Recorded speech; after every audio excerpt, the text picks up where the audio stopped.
ఒక అడవిలో రకరకాల జంతువులన్నింటితో పాటు ఒక లేడిపిల్ల, మరో జిరాఫీ కూడా నివసిస్తుండేవి.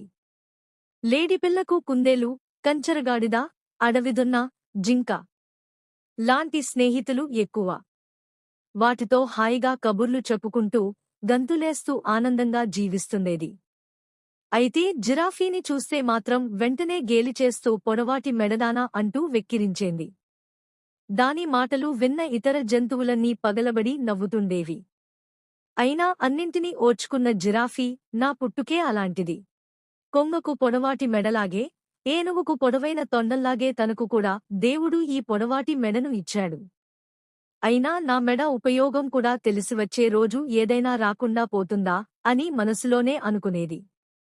ఒకరోజు జిరాఫీ దగ్గరికి వచ్చిన లేడిపిల్ల భళ్లున నవ్వుతూ, నీ మెడ చెట్టుమీది ఆకులు తినేందుకు తప్ప ఎందుకైనా పనికొస్తుందా అంటూ గేలి చేసింది. దీనికి దాని స్నేహితులు కూడా విరగబడి నవ్వాయి. దాంతో వీరి మాటలు గొడవకు దారితీసేలా ఉన్నాయే. సాధు జంతువుల పోట్లాట, క్రూర జంతువులకు విందుగా మారే ప్రమాదం లేకపోలేదని జిరాఫీ అక్కడినుంచి వెళ్ళిపోయింది.